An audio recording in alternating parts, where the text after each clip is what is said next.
Il y a 100 000 ans, Homo sapiens sapiens n'avait pas de Nike Air. Alors comment courait-il? Nous en parlons dans un instant. Nous sommes sur les plages de l'Ège-Océan. Alors la lumière n'est pas très bonne parce que je suis venu à marée basse pour pouvoir courir. Là je viens de courir, j'ai fait un petit essai pour essayer de voir si c'était possible de tenir la liseuse, la perche, la caméra et courir en même temps, donc c'était pas très concluant. En plus il y a pas mal de vent, alors je sais pas comment ça va passer avec la bonnette. Mettez-moi en commentaire parce que je pourrais être derrière un bureau tranquillement en train de vous lire ça. Mettez-moi en commentaire si vous êtes prêt à avoir une qualité technique un petit peu inférieure, mais par contre être dans des paysages naturels comme ceci par exemple. Voilà, bienvenue sur la chaîne du Vieux, je suis le Vieux. Et je vous montre un tout petit peu, non, panorama, fin avril.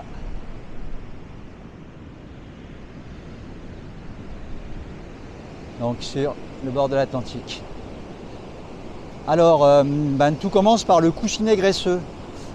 Au niveau du talon, chez les bipèdes, tels que Homo sapiens, ça fournit un point de support supplémentaire. Ça peut absorber de légers chocs, comme par exemple les chocs qu'on a au niveau de la marche. Par contre, c'est beaucoup plus compliqué quand il s'agit de la course. Il n'est pas prévu pour ça, il est prévu pour faire un second point d'appui, parce qu'en fait, on est perpétuellement pendant la marche en recherche d'équilibre, et par contre, quand on est posé, il fournit ce deuxième point d'appui. Alors, nos ancêtres, comme le font les très jeunes enfants, en l'absence de ces fameuses Nike Air, utilisaient très probablement la course naturelle ou course minimaliste. Alors cette course repose sur une grande fluidité de mouvement et permet une économie énergétique importante. Alors ceci combiné à l'adaptation de l'homme à la course de fond. Alors pourquoi est-ce que l'homme est adapté? Tout simplement il a des glandes sudoripares, il a un tendon d'Achille long et puissant qui agit comme un ressort. Il a une stabilisation de la tête, il y a des muscles nuquiers qui permettent de stabiliser la tête, je sais pas, par exemple à l'opposé du cochon qui dodeline. La morphologie du pied, le pied est rigide dans le sens où il y a des multitudes d'os et de muscles qui font qu'il est capable d'avoir une rigidité, d'emmagasiner l'énergie, et puis l'arche plantaire qui sert pour le rebond. Alors il y a également une endurance respiratoire, peu de poils, sauf au niveau de la tête, mais pas toujours, sauf au niveau de la tête, parce qu'on est en station verticale et ça nous permet aussi de ne pas prendre directement les rayons du soleil sur la tête. Donc là, je vais donner de ma personne parce que je ne voulais pas avoir le visage dans l'ombre pour la caméra, mais je pense que la calvitie va prendre une coloration légèrement rose peut-être d'ici ce soir. Alors, donc tout ça, ça permet des pratiques comme la chasse par épuisement. Alors la première fois que j'ai vu ça, j'y croyais pas trop, parce qu'effectivement, nous l'espèce humaine, on est des piètres coureurs au niveau du sprint, de la pure vitesse. Par contre, dès qu'il s'agit de courir très très longtemps, on est vraiment adapté. Alors j'ai découvert ça aussi, redécouvert dans le livre Born to Run, c'est qu'en fait, les chasseurs-cueilleurs repéraient un animal, l'isolaient du troupeau et en fait se relayaient à plusieurs pour l'épuiser à la course.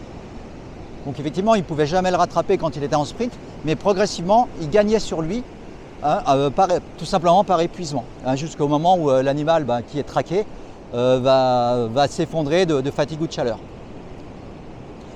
Alors ça a duré très très longtemps, dont je vous parle des Homo sapiens sapiens, c'est quoi? C'est il y a 200 000 ans à peu près.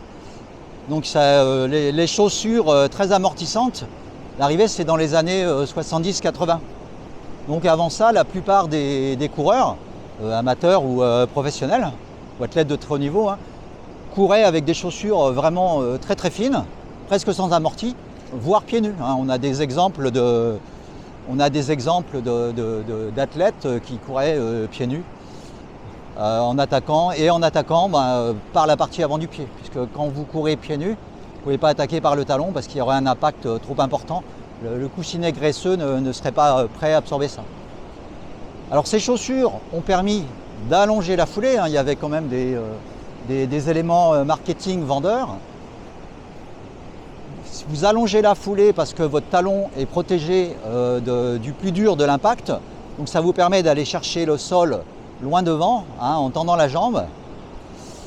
Et par contre, vous avez quand même une décélération, et cette décélération, elle va forcément se propager dans le squelette. Hein, les jambes, c'est-à-dire chevilles, genoux, les hanches, le bas du dos. Et puis vous avez une augmentation de la pression sur les articulations. Et de même en plus une chaussure qui vous tient vraiment, hein, plutôt que de tenir au pied, elle vous tient le pied. Et avec une très grosse semelle qui est amortie, ça va diminuer la proprioception, hein, la perception par le corps de son environnement et de lui-même aussi. Et ben, ça va favoriser également un mauvais alignement des différents segments du corps. Alors résultat, bon, avec cette course classique, alors vous verrez, on n'a pas trop de statistiques pour l'instant pour la course naturelle, c'est très contesté, donc on en parlera. Mais avec la course classique, chaque année, un coureur sur deux se blesse. Un coureur sur deux, c'est pas forcément un coureur professionnel, c'est y compris le coureur du dimanche. En 2009, vous avez le livre Born to Run de Christopher McDougall qui est sorti. Alors c'était un récit, mais un récit réel, hein, un récit plutôt journalistique sur la course à pied et la quête du coureur parfait, qui mettait en scène une peuplade des canyons du Mexique, Cooper Canyon de mémoire, les Tarahumaras. C'était un peuple indigène connu pour sa capacité exceptionnelle à courir sur de très longues distances, souvent dans des conditions difficiles, avec des sandales faites de pneus recyclés ou même pieds nus. Donc ce livre a relancé la course minimaliste, mais lui a également, selon moi, causé du tort. En effet, beaucoup de gens se sont lancés là-dedans très très vite en pensant qu'il suffisait d'acheter des petites chaussures plates minimaliste pour courir en course minimaliste.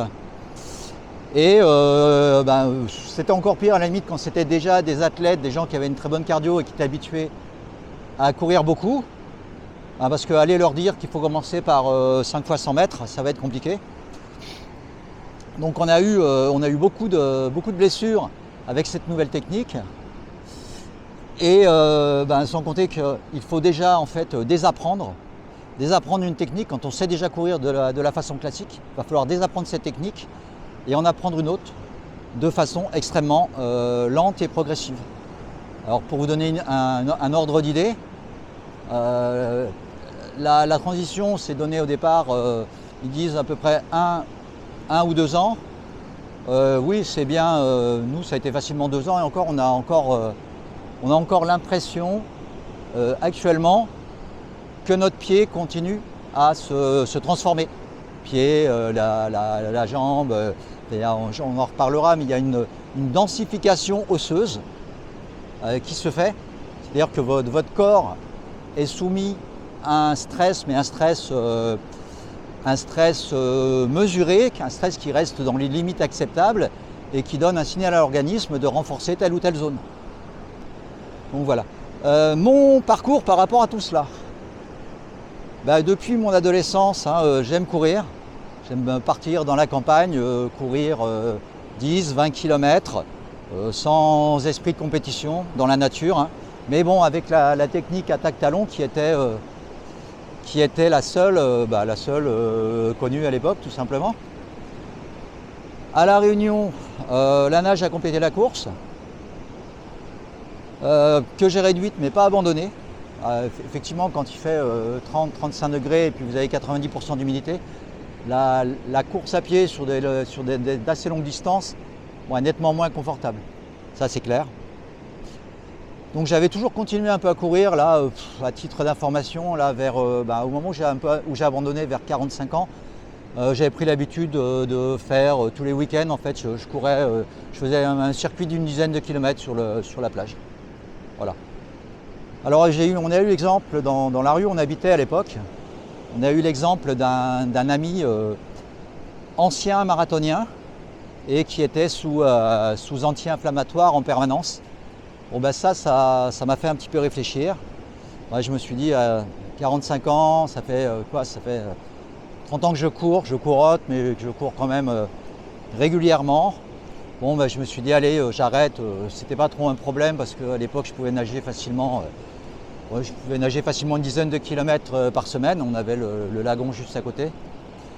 Et j'y trouvais mon compte au niveau cardio. Hein. Quand on tire fort à la nage, vous avez vraiment un bon effet cardio. Après, de retour en métropole, en région centre-sud, il a fallu abandonner la mer, la natation. Alors nous, on faisait de grandes randonnées en montagne régulièrement. Mais bon, j'ai eu mon chemin de Damas. Là, je me suis rendu compte à un moment donné que les randonnées en montagne, ça ne suffisait pas. Une fois où je m'étais mis en tête d'aller courir jusqu'aux poubelles pour aller déposer mon petit sac. Bon, c'était en pente, etc. Et je suis arrivé assez hors d'haleine. Donc, je me suis dit, mais à quoi ça sert de faire 5, 10, 15 km en montagne, de se faire des dénivelés de 1000 mètres si on n'est même pas capable de courir 300 mètres en montée. Donc, je me suis installé devant l'ordinateur, j'ai fait des recherches. Et puis bon, je m'apprêtais à cliquer sur les chaussures high-tech ouais, ça devait faire quoi, 1000 € le kilo à peu près, hein, sachant qu'elles étaient relativement légères.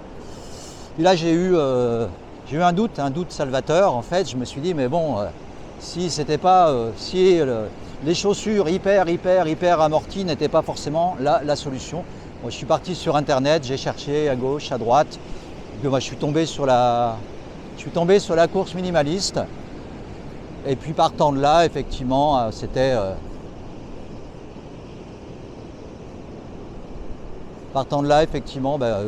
j'ai adhéré complètement, quoi. Alors cette course, elle va reposer sur une attaque avant-pied, hein, c'est-à-dire on n'est pas sur la pointe des pieds, hein, on est plutôt sur la partie avant, on va attaquer par la partie avant. La chaussure, elle est réduite à sa plus simple expression, ou voire pas du tout, pieds nus. Et en fait, le but, c'est qu'elle tienne au pied pour éventuellement faire une mini interface pour éviter le plus gros, en fait, pour éviter les blessures, je sais pas, par contact avec quelque chose qui serait sur le sol. Donc effectivement, elle doit avoir un tout petit rôle de protection du pied. Et donc, deuxième élément, là, la chaussure, c'est vraiment accessoire, en fait. L'élément majeur, ça va être une cadence de 180 pas par minute. Alors, plus ou moins, nous par exemple, on est plutôt plus à l'aise avec 165, 170 qu'avec 180. Et c'est une fréquence en fait qui correspond au rebond naturel qu'on a par exemple quand on est à la corde à sauter. Je vous montrerai ça dans le tuto. C'est la fréquence en fait où on sent que ça rebondit, ça remonte bien. Et cette fréquence, ça fait à peu près 1, 2, 3, 4, 1, 2, 3, 4. C'est quelque chose qui est à peu près comme ça, où vous avez le tendon, le mollet et le pied qui se conjuguent pour avoir en fait une restitution maximale de l'énergie emmagasinée quand le pied reprend contact avec le sol. Alors l'augmentation de la vitesse, dans ces conditions, elle se fait non pas en augmentant la cadence de course, elle va se faire en allongeant la foulée légèrement. Hein, pour donner un ordre d'idée, si vous avez des foulées quand vous courez vraiment tout doucement, quand vous apprenez ou autre, si vous avez une foulée d'à peu près 60 cm de long, ça va correspondre à un peu plus de 6 km/h. Si vous avez une foulée, quand vous prenez une foulée d'un mètre de longueur, ça va vous faire un peu plus de 10 km/h et puis ainsi de suite, quoi. Vous avez compris à peu près le principe. Alors cette course, par contre, il faut le savoir, elle sollicite énormément le tendon d'Achille et le mollet. C'est pour ça aussi qu'elle impose une approche très lente et progressive. Hein, on a un ami qui est avec nous en Guyane qui commande parfois là. Un ami à nous en Guyane, pardon, pas qui est avec nous en Guyane, qui commande parfois, avait voulu essayer, puis me dit oh là là, c'est nul ton truc. J'ai pas pu monter les escaliers après pendant je sais pas combien de temps, j'avais les mollets. Je lui dis mais combien tu as couru? Parce qu'il avait l'habitude de courir mais de façon classique. Il me dit j'ai fait mes 2 derniers kilomètres et demi. Bon ben voilà, quand vous démarrez cette course, les premières fois en fait c'est 5 fois 100 mètres. C'est-à-dire vous courez 100 mètres en course naturelle ou course minimaliste, vous courez 100 mètres et vous reposez un petit peu, vous continuez à marcher, vous récupérez et vous reprenez 100 mètres et vous allez faire 5 sessions de 100 mètres, pas plus. Donc voilà, vous comprenez que des blessures peuvent arriver très vite. Donc l'approche, elle doit vraiment être hyper lente, hyper progressive. Donc pour ma part, du coup, je vais boucler d'ici 2 semaines. Hein. J'avais démarré, j'ai démarré il y a 4 ans, mi-mai, début mai. Donc je vais boucler mes 4 années de course minimaliste et mes 4000 km, donc sans blessure. Alors savoir que la définition d'une blessure, d'après ce que je me souviens du livre La clinique du coureur, c'est quand vous ne pouvez pas courir pendant au moins 7 jours ou plus d'affilée. Voilà, vous ne pouvez pas, physiquement vous ne pouvez pas.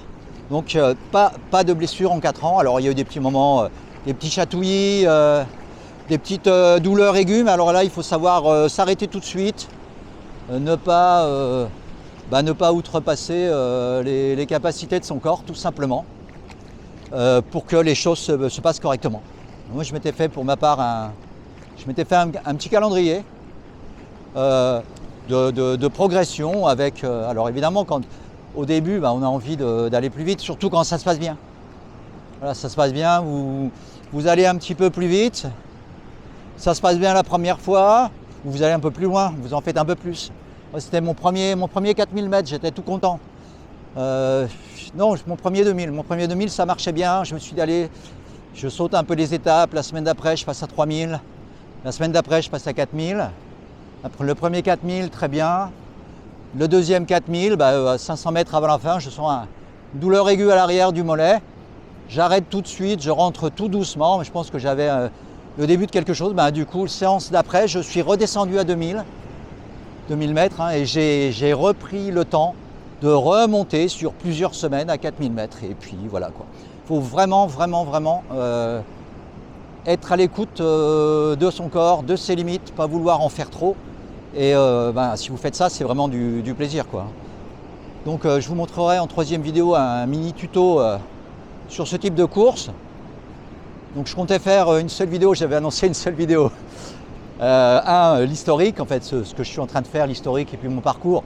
Donc vous avez remarqué que parfois je suis un petit peu bavard, hein. Non seulement j'ai une liseuse avec des pages dessus, mais il faut que je brode, il faut que je raconte des choses en plus. Donc ça nous amène tout de suite à des vidéos fort longues. Je ne peux pas non plus faire une vidéo d'1h30 comme ça va garer de possible. Donc vous aurez une vidéo sur celle-ci, l'historique et puis quelques éléments personnels par rapport à la course. En 2e vidéo, la théorie de la course et la cardio. Ah oui, qu'on ait vraiment des bases, une assise scientifique pour affirmer telle ou telle chose. Oui, le sport c'est bon pour la santé, la course c'est bon pour la santé. Ne vous contentez pas d'affirmations gratuites. Il faut des bases, il faut des sources. Donc on entrera un petit peu dans le détail dans la prochaine vidéo. On parlera vraiment des bases physiologiques de la course, pourquoi c'est bon pour le corps. Et puis avec quelques questions aussi un peu provoques que j'ai posées, dont je connaissais la réponse, mais que j'ai posées aux IA aussi pour voir si leur compilation des sources scientifiques, de la littérature scientifique sur Internet donnait les mêmes résultats que ce à quoi je pensais. Et puis enfin en 3, une petite vidéo, un petit tuto pour ceux qui ont envie de démarrer un peu, et surtout parce que je ne suis pas coach sportif. Surtout, je vous donnerai les références d'un très bon petit livre, ça a été ma bible sur le sujet pour démarrer. Je crois même qu'il y a des QR codes qui permettent d'accéder à des vidéos de démonstration. Alors, le ressenti à la course. Dit-il en marchant, le ressenti à la course, la première fois que vous réussissez des vraies foulées, les vraies foulées de course minimaliste, vous le savez tout de suite, les premières foulées réussies. Il y a une impression alors ça va être 1, 2, 3 foulées comme ça isolées, là vous avez vous allez trouver le bon positionnement, la bonne attaque, le bon rythme et tout. Et là, vous avez une impression de fluidité, de légèreté, de facilité. Alors le problème avec ce type de course, comme je l'ai dit, c'est que votre cardio, elle va s'améliorer très très vite. Vous allez être capable très très vite de courir beaucoup. Mais votre corps sera toujours en retard avec ce type de course. Lui, il va mettre du temps, il va mettre des semaines, voire des mois à être capable de courir vite et loin, tout simplement. Et surtout à faire très attention à tout ce qui est tendon d'Achille et puis mollet, quoi. Ça ne suit pas. Même chez des coureurs confirmés, parce que ça va les mobiliser différemment de l'autre type de course. Ce n'est pas la même mécanique de course. Donc voilà, à la moindre alerte, s'arrêter et reprendre un niveau plus modeste. Une fois le corps adapté et la technique intériorisée, vous avez un effet tapis roulant en fait. C'est-à-dire que quand vous courez, comme c'est très fluide, on verra, je vous le redirai en tuto, c'est très fluide, tous les mouvements sont orientés vers le sens de la course. Il n'y a pas de bras qui battent d'un côté, de l'autre comme ça, ou de sautillement vers le haut. On est vraiment se déplace avec une grande économie de mouvement. Puis si vous n'êtes pas en train de faire une performance, en train de tirer fort, être un peu pas en détresse, mais être un peu à la limite en cardio, vous êtes juste à votre allure normale, vous profitez, vous êtes en train de rêvasser, vous êtes au 5e, 6e, 7e kilomètre, 8e kilomètre, vous avez cette impression de tapis roulant, que vous êtes quasiment immobile, tout est fluide, et c'est le paysage qui arrive vers vous. Et ça, c'est vraiment c'est un effet très très agréable de ce type de course. On sent que c'est respectueux du corps. Voilà. Par exemple, je prends toujours l'exemple de ma femme, c'est un peu comme la femme de Colombo, il en parle beaucoup, on la voit pas souvent, voire jamais. Elle n'avait jamais aimé courir, moi j'avais essayé depuis longtemps, quand je courais par exemple, quelquefois sur la plage, je faisais du vélo à côté de moi, des choses comme ça. Elle a accepté d'essayer cette course, quand je lui ai dit que c'était vraiment quelque chose d'entièrement différent. Bon là, elle adore ça, et puis on fait 4 fois 5 km à peu près par semaine. Par tous les temps, même s'il pleut ou autre, on va essayer de se chauffer un petit peu avant de partir. On gagne une petite accalmie une fois qu'on est chaud et qu'on part. Bon, s'il pleut un petit peu, c'est pas très grave. Donc par tous les temps, et puis là, quand on est sur les plages de l'océan, où c'est vraiment, là on peut être pieds nus, on est vraiment dans la nature, et puis comme vous l'avez vu, il n'y a pas grand monde, quoi. Dès que vous éloignez des points de concentration, des parkings, voilà, il n'y a pas grand monde du tout. Et ça permet d'être un peu en immersion dans la nature. Donc ici, parfois on peut faire, souvent notre distance ici préférée, ça va être 8-10 000 km. 8-10 000 mètres, pardon. 8 à 10 km. Et puis on peut souvent en intercale, si on est là 7 jours, on va essayer d'intercaler quand même un jour de repos. Et voilà, de façon à ce que ça ne dépasse pas les 6 x 8 ou 6 fois 10 km dans la semaine. Voilà. Pour moi, j'aimais déjà courir. J'aime d'autant plus courir avec cette technique, c'est le jour et la nuit. Je pense qu'on est morphologiquement fait plus pour courir d'ailleurs que pour marcher. Moi j'ai du mal avec la marche maintenant, ça m'ennuie un petit peu. En plus j'ai tendance à vouloir poser l'avant-pied en premier, mais c'est pas entièrement naturel quand vous êtes en marche. Je suis sans arrêt avec des chaussures qui sont plus adaptées à la course minimaliste qu'autre chose. Donc oui, nous sommes, je pense, beaucoup plus faits pour courir, born to run, que pour marcher. Bon, c'est aussi une façon de retrouver un lien puissant. Vous avez des dizaines de milliers de générations avant nous qui se sont succédées et qui ont couru de cette façon. Donc, quand on court un peu comme ça, c'est un peu un retour, c'est un peu renouer avec ça. Et puis je trouve davantage s'immerger dans le milieu naturel. Je me rappelle d'une anecdote, dans les premiers mois où je courais, là, je commençais à pouvoir aller beaucoup plus loin et tout. J'étais juste en short, torse nu, c'était peut-être l'été, ou alors j'avais chauffé un petit peu, donc j'avais posé mes affaires sur les poteaux du petit chemin de campagne au fur et à mesure. Et un chevreuil a traversé la route et dans un flash, je me suis vu le suivre et le poursuivre dans la forêt, courir avec lui, quoi. C'est un peu comme le flash du jambon qu'on retrouve dans la bouche pendant le jeûne. C'est des restes peut-être de cerveau reptilien, de mémoire ancestrale. Il faudrait voir ce que Jung pourrait dire sur le sujet avec ces archétypes. Donc voilà, on a l'impression de renouer avec quelque chose. Je doute qu'avec les super chaussures à 500, 600 euros, on renoue de la même façon avec ça. Voilà, j'ai encore été très long comme d'habitude. Je vous donne rendez-vous la semaine prochaine pour un peu de théorie sur la course et la cardio et les bénéfices santé attendus. D'ici là, portez-vous bien. Ciao.